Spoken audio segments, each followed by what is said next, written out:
Oi, turma. Do livro As Mais Belas Parábolas de Todos os Tempos, Alexandre Rangel, volume 3, no texto Gestão de Resultados. Numa aldeia moravam dois homens que se chamavam Joaquim Gonçalves. Um era sacerdote e o outro taxista. Quis o destino que os dois homens morressem no mesmo dia. Chegaram ao céu, onde já os esperava São Pedro. O teu nome? Perguntou São Pedro ao primeiro. Joaquim Gonçalves. O sacerdote? Não, o taxista. São Pedro consultou sua lista e disse: Bom, ganhaste o paraíso. Levas essas túnicas com fios de ouro e esta vara de platina com incrustações de rubis. Podes entrar. Obrigado, disse o taxista. Passaram mais 2 ou 3 pessoas até que chegou a vez do sacerdote. O teu nome? Joaquim Gonçalves. O sacerdote? Sim. Muito bem, meu filho, ganhaste o paraíso. Levas esta bata de linho e esta vara de ferro com incrustações de granito. O sacerdote disse: Desculpe, não é por nada, mas deve haver algum engano. Eu sou Joaquim Gonçalves, o sacerdote. Sim, meu filho, ganhaste o paraíso. Levas essa bata de linho e... Não pode ser. Eu conheço o outro senhor. Era taxista, vivia na minha aldeia e era um desastre. Subia nas calçadas, batia o carro quase todos os dias. Uma vez arremessou-se contra uma das casas, dirigia muito mal, comprometia tudo o que estava à sua frente. E eu passei 75 anos da minha vida pregando todos os domingos na paróquia. Como é que lhe dão a túnica com fios de ouro e vara de platina, e a mim apenas isto? Vara de ferro com incrustações de granito? Deve haver algum engano.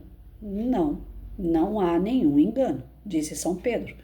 Aqui no céu estamos efetuando uma gestão como a que vocês fazem lá na terra. Como? Não entendo. Claro, explicou São Pedro. Agora orientamos-nos por resultados. É assim. Durante os últimos 25 anos, cada vez que tu pregavas, as pessoas adormeciam. Mas cada vez que ele guiava o táxi, as pessoas começavam a rezar. É isso. Gestão de resultados. Olha, gente. Levado isso aí para a educação, é perfeito, né? E não é aquele resultado para ganhar bônus de governo, não. Mas eu sempre fui a favor de investigar por que uma sala não desenvolveu. Eu sempre fui a favor. Tem pessoas que falavam assim, quer dizer que o aluno vem cheio de problema, eu tenho uma sala com 40 alunos, cada qual com o seu problema, e se eu não conseguir atingir a maioria, a culpa é minha? E eu respondia na reunião e só faltava apanhar. E eu falava assim, senhor professor, a culpa é sua. Ora, mas eu tô lá todo dia, eu não falto, eu dou aula, eu ensino. Agora o aluno não aprende, a culpa é minha? Sim, senhor professor, a culpa é sua. Por que o professor de educação física consegue ganhar as crianças? Porque o professor de educação física faz as crianças correrem, as mais apáticas, aquelas mais indisciplinadas voltam a ter disciplina ou têm interesse na aula? Porque estão correndo atrás de uma bola, estão em ação. Sala de aula, que o aluno fica sentado por 4 horas, e agora tem as escolas integrais aí, né? Que é pior ainda, que a criança fica presa na escola o dia inteiro. Se ela não tiver um atrativo para ela realizar atividades, ela dorme, ela não aprende nada. E aí, chega no final do ano, os resultados são horríveis. E o professor mascara, porque ele tem bônus para receber. Ele fala que o aluno é meio termo, que o aluno é aquele aluno número 5, né, na prova. Então, assim, mascarar uma situação, mais dia, menos dia, isso vai contar. Né? Se eu tiver um aluno com 5 de média, ele vai ser um médico nota 5. E um dia eu posso precisar desse médico nota 5 para cuidar da minha saúde. Tudo aquilo que eu faço aqui volta aqui para mim. Então, o professor, que tipo de prestação de serviço ele está dando e qual é o tipo de prestação de serviço que ele vai colher, e todos nós que dependemos do serviço do professor também vamos colher. Então, o erro geralmente parte da aula do professor, sim. Agora, Nas reuniões eu também defendi o bom professor. Você está fazendo de tudo. Eu tive uma amiga de aula, né, de porta com porta, que ela ia na casa dos alunos. O aluno começava a faltar 2, 3 dias na escola, ela pegava o horário vago que ela tinha na escola, pegava o escolar que ia, naquele momento que o escolar está indo entregar a criança e pegar a criança para levar para a escola, ela entrava no escolar e ia junto. Ela ia até a casa do Zequinha lá para saber por que ele estava faltando. Né? Sendo que a gente tem o recurso do. Como é que chama? Esqueci o nome agora, que eu quase não usei isso. Conselho tutelar. Né?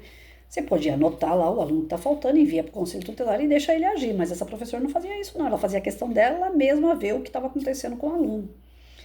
Então, uma professora dessa que não atingia o seu objetivo com o aluno, eu não posso dizer que faltou a atitude dela, que é por conta dela que o aluno não aprendeu. Ela fazia de tudo. Aí aquele aluno realmente não aprendia porque era um problema de familiar, social, econômico, psíquico, né, psicológico, espiritual. Então a criança tem um N motivos pelo qual ela não aprende. Eu sei disso e eu reconheço. Mas eu reconheço também que tem muito professor que da hora que chega, a hora que sai, enche a lousa e fala para o aluno, tá aí o exercício, daqui a pouco eu vou corrigir. Teve um professor que eu conheci, ou melhor, que eu tive o desprazer de conhecer, que era um professor de química, e ele falava assim, olha, eu encho a lousa de questões, eu não explico, eu falo para eles que está no livro a explicação, que é a obrigação do aluno buscar a solução dos seus problemas, eles precisam aprender desde pequeno a fazer isso. Aí eu lanço o desafio, como se fosse desafio, e mando eles estudarem o livro e responder as questões que eu dou. E naquela aula, eles são obrigados a ficar quietos porque eles estão lendo o livro, porque eles estão tentando resolver algo que eles não conhecem, mas que é um desafio para eles. Eu sou o professor dos desafios. E aí, na outra aula que eu tiver, eu pego para explicar. Mas como a aula passa muito rápido, então às vezes não dá para explicar. Eu faço chamada até eles ficarem quietos, já deu quase meia hora de aula. Aí quando eu vou explicar, eu falo assim, quer saber? Em vez de perder o tempo de explicar, eu preciso dar mais conteúdo, porque o governo vai me exigir no final do ano que o meu conteúdo tenha sido dado. Então eu dou qualquer um outro exercício que eles podem fazer em casa. Ou seja, o que esse professor fez na sala de aula mesmo? Nada. Quando me perguntam, né, o que você acha dos educadores, às vezes eu sou muito direta, muito dura, porque não é regra, tem as exceções, mas grande parte tá nesse pé. Ah, já que eu ganho pouco, ainda vem com essa conversa do ganho pouco, né? Ó, a hora que você foi fazer lá o edital do teu concurso, estava escrito quanto que você ia ganhar, ninguém foi tapeado. Aí a pessoa entra com aquele salário agradecendo a Deus que passou no concurso e 1 mês, 2 meses depois já está reclamando que ganha pouco. E isso faz com que eu fique um pouco fria e dura com muitos educadores, sim. Né? Ah, mas a gente podia ganhar mais. Todo mundo podia ganhar mais. Né? Eu queria ter o salário de um deputado, eu queria ter um salário de um senador, que geralmente está lá sentado numa cadeira só prejudicando o povo e ganhando muito para isso. Só que quando eu fiz o meu edital, eu sabia que eu ia ganhar muito pouco, que eu ia ser explorada nos impostos e ponto. Eu vou fazer o quê? Eu vou lidar com vidas. Agora, as vidas têm culpa da minha escolha? Não. Então eu tenho que fazer o meu melhor. E tem professor que só sabe falar, mas fazer que é bom. Infelizmente tem muito ainda que tá difícil de entender que a responsabilidade dele é grande e que ele tem que fazer e não só falar.